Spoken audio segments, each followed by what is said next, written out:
Welcome, everybody. Thanks for coming today. I'm Dr. Randy Martin, the Clinical Director of the COPE NYP Employee Assistance Program. Today, we have an exciting program for you called Grounded in Gratitude by Andrea Stachniewicz. We'll start in a few minutes. We'll let people gather for a couple minutes. In the meantime, just want to remind you that the COPE NYP program is available to you or your household members. We'll tell you more details about that later on, how to sign up and that kind of thing, for free confidential short-term counseling and referrals to longer-term therapy. I also want to tell you that on the COPE section of the InfoNet, there are over 40 recorded webinars on so many different topics, parenting and stress management and financial wellness and all kinds of things. So they're all sitting there. The full decks are available to you in PDF form, and the recording itself that you can start and stop at any time. So you can watch it, 10 minutes here, 20 minutes there, and get through a webinar at your leisure. So that's important to know. The chat is disabled today in this webinar, but the Q&A function does work, and we might ask you to put some comments or questions into that Q&A section. It's being recorded, and you will receive a link to the recording and a PDF of the deck, so you don't have to take notes. So we're all good with that. I want to tell you a little bit about Andrea. Andrea is the newest member of the COPE NYP team. She received her BA in psychology from Marist College in 2010 and her master's in counseling psychology from Columbia in 2014. Prior to coming to COPE, she had been the clinical director and internship site supervisor at Sprouting Roots Mental Health Counseling, supervising master's level interns. She's also been in private practice for the past 7 years. Previously, she was assistant program director at The Bridge, facilitating the oversight of 2 OMH licensed residential facilities. She was the integrated care manager at Brightpoint Health, a social worker, family, and caregiving specialist at the Mental Health Association of New York City, and interned at Mount Sinai's continuing day treatment program. She has a certificate in assertive community treatment and substance abuse counseling from the New York State Psychiatric Institute. She was also a mentorship program at the American Cancer Society. So without further ado, Andrea, welcome. Hi, everyone. Thank you for coming today. My name is Andrea Stachniewicz. I am a licensed mental health counselor with COPE NYP. Today, we're going to talk a little bit about gratitude. This is a topic that is really meaningful for me. I've developed my own gratitude practice over the past couple of years after a friend of mine started a weekly gratitude group every Sunday, and I'm really excited to share with you some of the things that I've learned about gratitude and how we can apply this to our everyday lives. So, what is gratitude? Gratitude can have various meanings across different cultural contexts. I think gratitude is one of those terms that we use a lot and aren't always really sure what it might specifically mean. But for the sake of this presentation, we are going to really focus on gratitude through the lens of positive psychology. Um, in general, we would probably say that gratitude can include elements such as love, compassion, grace, or being in a state of fulfillment and contentment. And when we narrow that down through the lens of positive psychology, a more practical definition of gratitude can include an appreciation for what is personally meaningful for us. So, when we think about gratitude as a practice and we say what is personally meaningful, I want us to get really, really specific, right? Um, I know that the Thanksgiving holiday just passed, and we're often asked what we're thankful for, what we're grateful for. And a lot of times we'll say, I'm so thankful that I have food on the table, that I have a roof over my head. And that's really, really wonderful.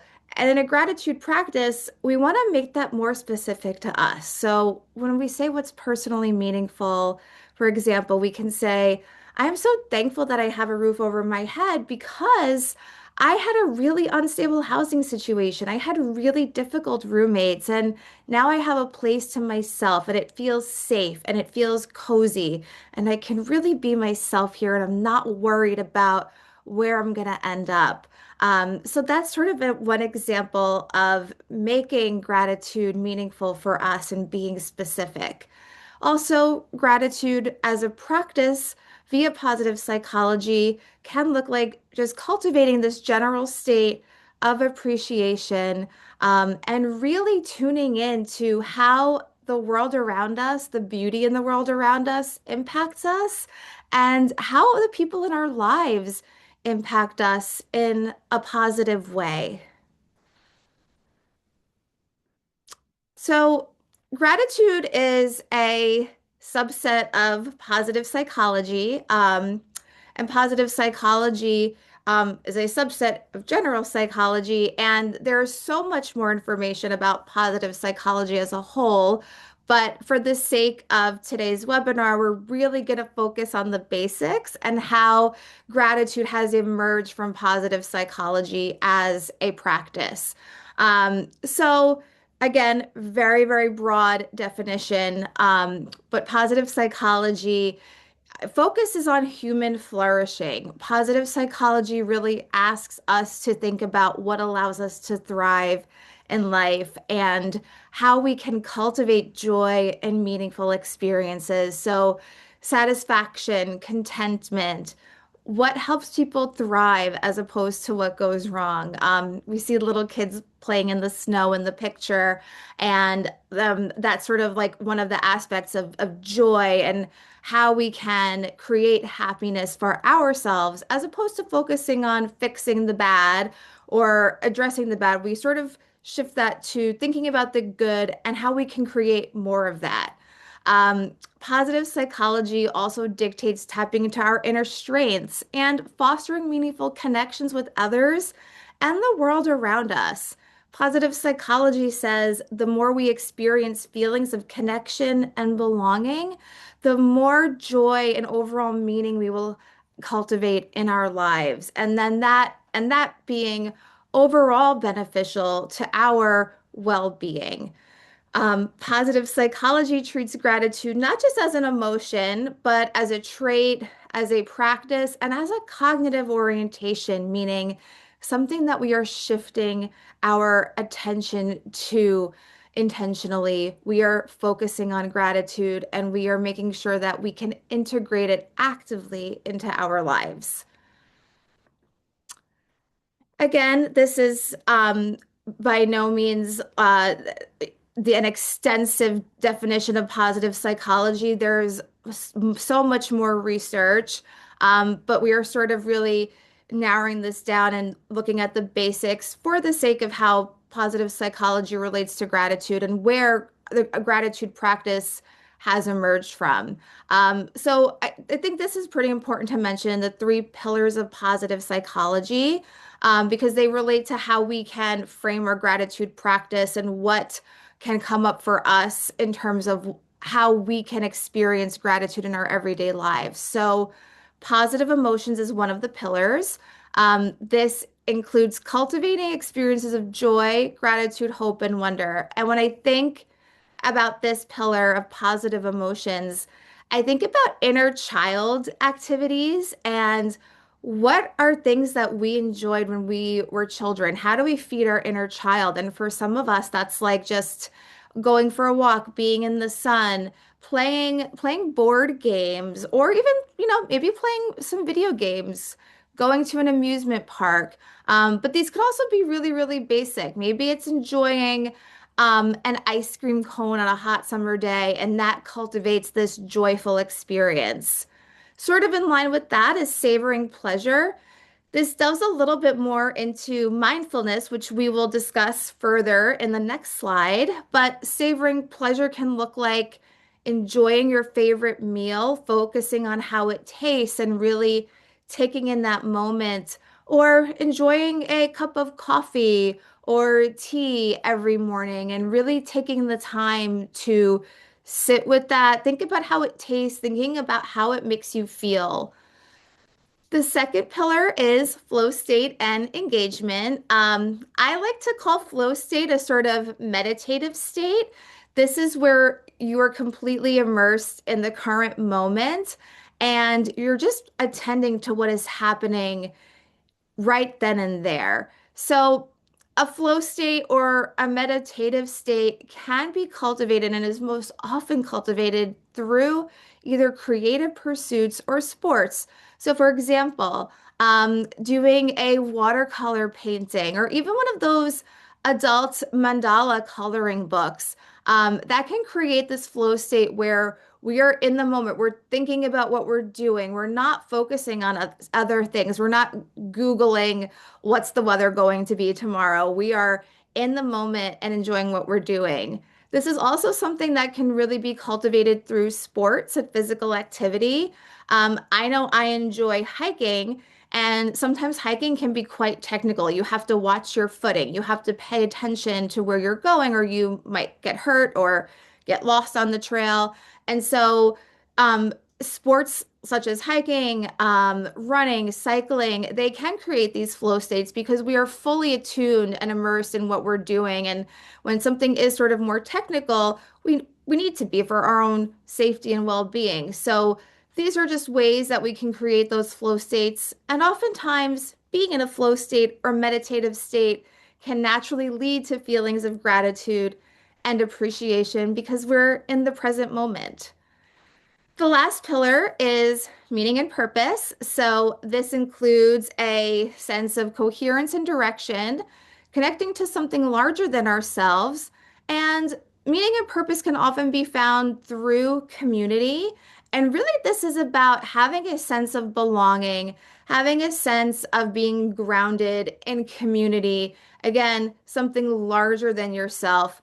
Oftentimes, people can cultivate this sense of meaning and purpose through community activism, organizing, volunteer work, or this can be done through spirituality and religious pursuits. So essentially, positive psychology lists these three pillars as sort of a base point in cultivating gratitude and something to come back to when we maybe feel a little bit lost. Well, what am I grateful for? What are the things that are meaningful? We can come back to these pillars. Something also important to mention, positive psychology emphasizes the importance of self-compassion. So in everything that we're doing, we want to make sure that we are being kind, gentle, and loving to ourselves so that we are able to show up as the best version of ourselves. And the self-compassion is something that will be important in moving through a gratitude practice. Mindfulness and gratitude. So, again, similar to gratitude, mindfulness is a term that we often use a lot, but maybe aren't always as specific as to what we mean by that. So, I'm going to sort of narrow down this definition a little bit. Mindfulness focuses on the practice of being fully present in the current moment. Gratitude and mindfulness are often intertwined, and a gratitude practice will often ask us to shift our awareness and our attention to what we are experiencing, either in our bodies, our five senses, or through the world around us, right? Appreciation for the people in our lives, for nature. So, gratitude and mindfulness often go very hand in hand. When I think about mindfulness, just in general, but also as it pertains to gratitude, I really do like to think about a focus on the five senses. So, sight, taste, touch, smell, what we hear. Those are the inputs from the world around us that can impact our mood, that can allow us to cultivate the sense of wonder and appreciation. So, using mindfulness in a gratitude practice can look like, we already sort of mentioned like enjoying a favorite meal. This can be watching a beautiful sunset if it's summertime, feeling the sun on our skin. It can be, watching the snowfall, the first snow of the season, and really appreciating the beauty and how the world looks covered in snow. It can be enjoying the fresh smell of freshly baked bread or freshly brewed coffee. And it allows us to really attend to what we are experiencing.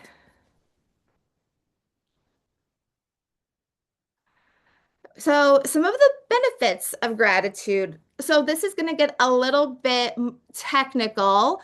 But I think it's important to mention because there are true research-based scientific benefits to a gratitude practice.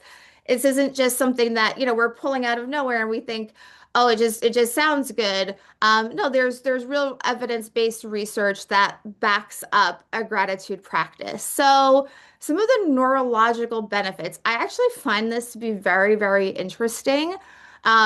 A consistent gratitude practice strengthens the neural pathways in our brains.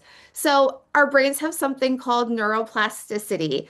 And through that, we're actually able to rewire the pathways in our brain based on new stimuli and where we decide to shift our focus and attention.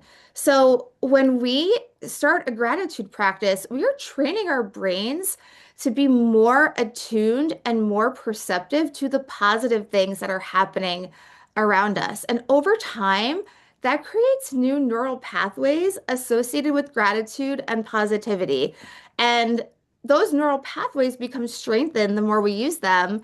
And as a result, the neural pathways associated with negative thoughts or negative emotions actually start to decrease.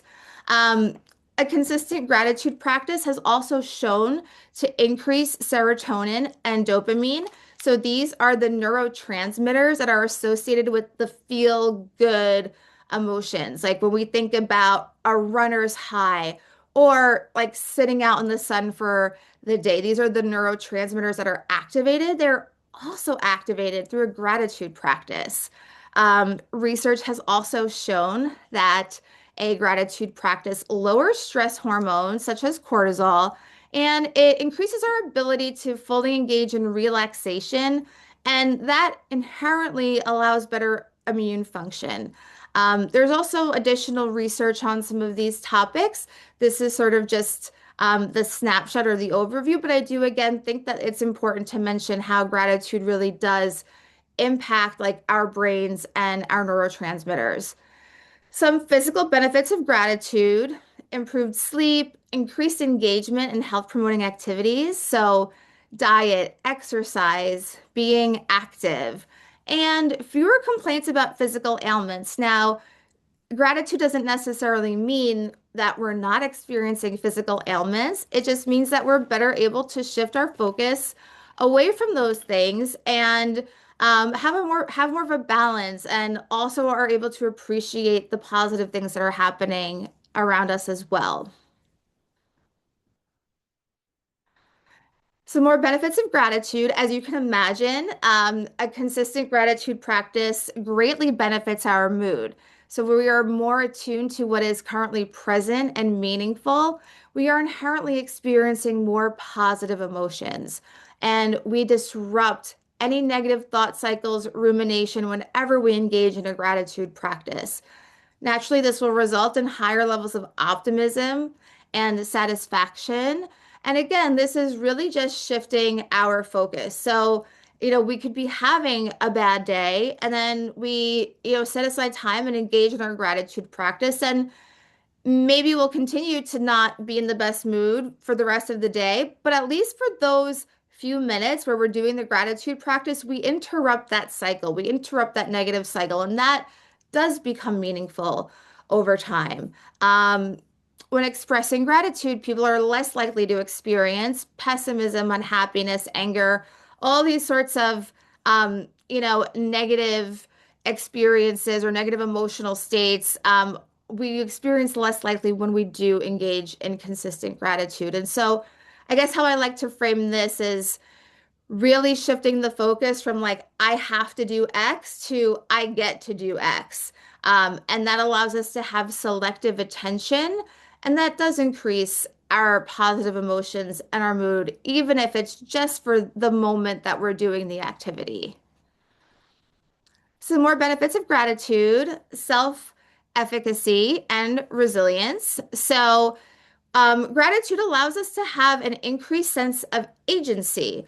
And I think that this is really, really important to mention because gratitude does not mean that we don't have stressors and everything is great. But what it does mean is that we have the agency, we have the power to shift our internal focus in spite of the stressors we might be experiencing. We have the power to shift our internal focus to what we choose, to something more positive. And it says, yes, this bad thing might be happening, and I'm allowed to be upset about that. But right now, I'm going to put that aside and focus on the good things that happen. And it can allow us to feel more empowered over our own moods, over our own thoughts, and over our own attention. This also increases self-esteem and improves resilience amid adverse circumstances. Gratitude also increases pro-social behavior. So naturally, when we're better able to recognize how the people in our lives show up for us, we feel closer to our friends. We feel closer to the people around us, our colleagues, our neighbors. Gratitude asks us to question, how have the people in my life positively affected me? And when we are able to answer that, we can really see, okay, I am cared about in community maybe more than I thought I was. So, for example, a gratitude practice might include, hey, a friend came to pick me up from the airport, and that meant a lot for me, and that made me feel loved and cared about. So, actually, that makes me more likely to want to pay it forward and want to show up for my other friends, for the other people in my life. And that sort of creates this positive feedback loop where we are increasing generosity and cooperation as a whole. So, some gratitude practices. Now, this is like sort of the tangible work that we can do every day um, to cultivate gratitude in our lives. So, the gratitude list, this is actually one of my favorite gratitude practices because it's quite simple, but it's also very effective. The gratitude list asks us to write down three things. So at the end of each day, we're going to write down three things that we are grateful for. And this practice asks us to be as specific as possible and elaborate on each item. So when we think back to the beginning slide where we talked about, making sure that we're really being personal and specific with what we're grateful for, this is where we do that. This is where we say, I'm grateful that I had a really lovely meal today because maybe I was like rushing through breakfast or didn't have lunch, and now I'm eating my favorite food for dinner. And so I'm so happy for that. So that's like very specific. Um, we want to also elaborate on each item if it feels organic to do so.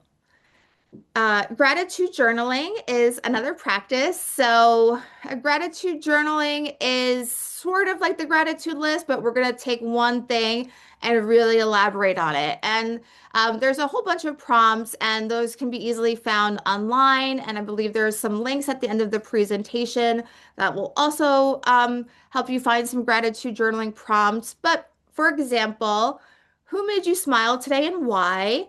Describe a time when a friend helped you through a tough time, and describe a place where you felt peaceful or grateful. So these are clearly a little bit more elaborate than the gratitude list. They allow us to reflect and ask ourselves these questions and really write out how we're feeling. Um, a gratitude walk, this one I also really like. This is really in line with mindfulness, and it's also a great grounding technique too if we're having a stressful day and we want to maybe reset our nervous systems. A gratitude walk, basically, we are setting aside time specifically to focus on what's happening in the present. So we set aside 5-10 minutes for a walk each day. And during that walk, we are very intentional to attending to what is happening around us. We're paying attention to noise, sight, taste. Well, if we're maybe purchasing like a coffee or something on our walk, we're tasting something. Um, we're paying attention to what we hear. Maybe somebody playing music on the street, the leaves changing color in the fall, things like that. So this really allows us to come back to being in the present moment and focusing on the beauty that's happening around us. Gratitude photo practice. I like to think of this one kind of like a little Pinterest board where we take photos throughout the day of things that spark joy. maybe again, it's a beautiful sunset, or maybe you really see something like a funny sign or a funny poster or like a artwork that you really like. And what this photo practice trains us to do is it trains us to notice the things that we see in everyday life that spark joy and become more attuned to that. And it can be kind of nice to have like a separate folder in your phone for your gratitude photos so that you can really look at them and recall them when maybe you are having a tough time and you need to find some of that inspiration. Gratitude meditation. So this can be very helpful, especially for those of you who are maybe familiar with a meditation practice. If you're not, it's also really easy to start, and there are meditation apps and prompts that can be used. But basically, a gratitude meditation asks us to use the meditative space to focus on the feeling of gratitude and allow that feeling to expand throughout our bodies and expand over us during the meditation practice. A gratitude letter or email, this is essentially a more specific thank you note to extend gratitude to a person in our life who has maybe helped us.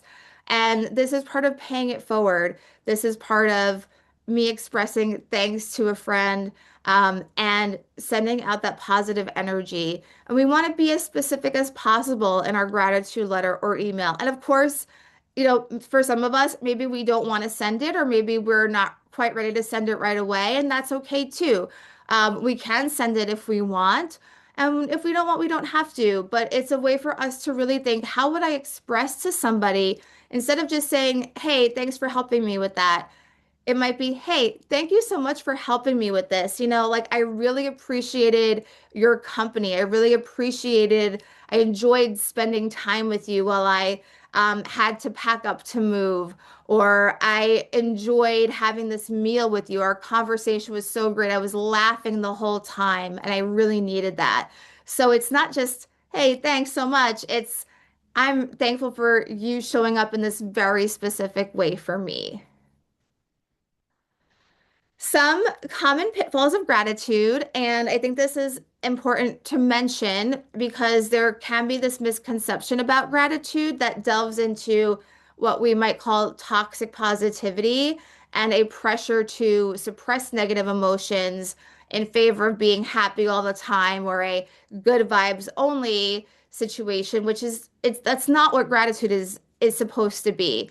So, gratitude can become harmful if it's used to minimize or dismiss real pain, crises, or grief. And really important, gratitude does not mean that there's an absence of negative circumstances, right? If God forbid I sprain my ankle and I can't walk, of course, I'm going to be upset that I sprained my ankle. Gratitude isn't going to undo that, but what it does is, again, it allows me the agency to still be able to shift my focus and attention to the things that did go right. And that allows me for the time being to at least experience some positive emotions in spite of the negative that might be happening. Sort of in line with that, minimizing injustice or abuse can be a pitfall of gratitude. So we really want to be mindful that when somebody is in a challenging or oppressive system, um, an over focus on gratitude can make people more apt for mistreatment and can minimize actual systemic harm that might be happening. So, gratitude, of course, is never meant to downplay the harmful effects of disaster, war, systemic injustices, socio-political distress. Those things will still be there and will affect people. Again, gratitude is a way to sort of circumvent our attention and focus to still being able to find the positive and the beauty, and can actually allow us to feel more empowered when done correctly. Focusing on habit over feeling. So this is sort of like if we're viewing a gratitude practice as a chore or something to check off our list, we want to be mindful of that. We want to, of course, engage in the daily practice of gratitude.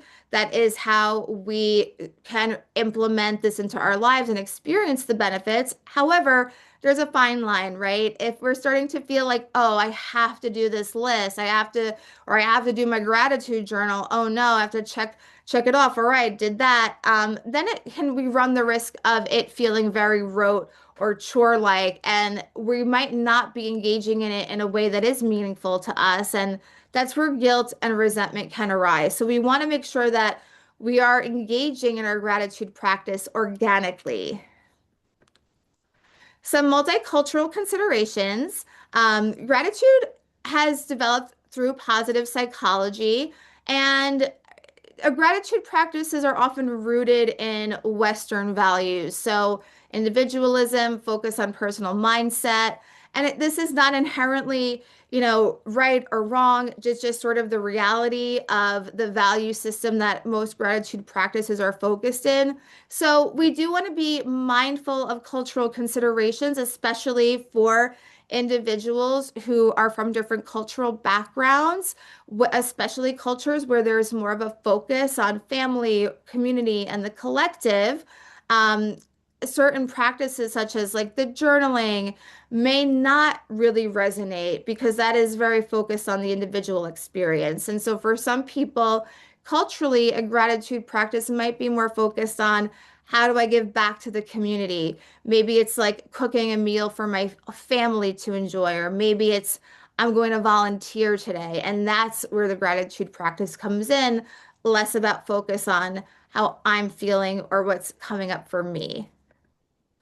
So we're gonna stop for a moment. I would like to take this time for everyone to um, do a gratitude exercise. So I'd like us to do the three things exercise. I think that's quite simple and something that we can do very quickly. And so I'm going to take a few minutes and ask all of you if you feel comfortable to type in the Q&A section.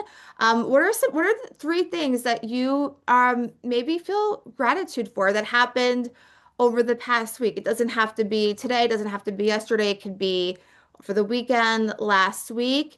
And we'll just take a few minutes and review that. And again, feel free to type in the Q&A and we can share.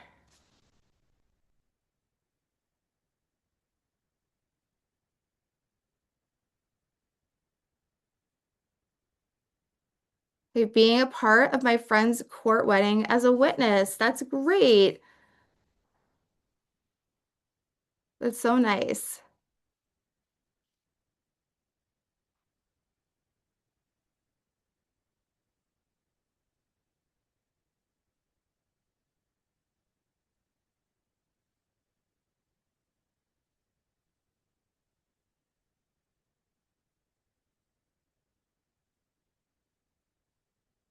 If anyone else has anything to share, celebrating my wife's raise with her today. That's great. Congratulations to your wife. That is wonderful. Taking the time out to celebrate the good things that are happening. There are Um, things in the Q&A section that people are oh, commenting am I not seeing in the Q&A? Okay, let me try to pull that up. So Andrea, if you look on the bottom screen, there's a Q&A section and you just press that. But someone wrote, I found my favorite hat that was lost on a walk. Okay. Oh, I like that. I like that for you. But for some reason, the Q&A is not. That's okay. So someone said listening to a funny story that their son told her. Oh, I like that too. I like that too. Someone Laughter wrote, is important. right, laughter definitely important. Someone wrote a quiet and calm hour spent counting 1,692 packing peanuts with their son. Oh my goodness. I love Okay. Okay. that.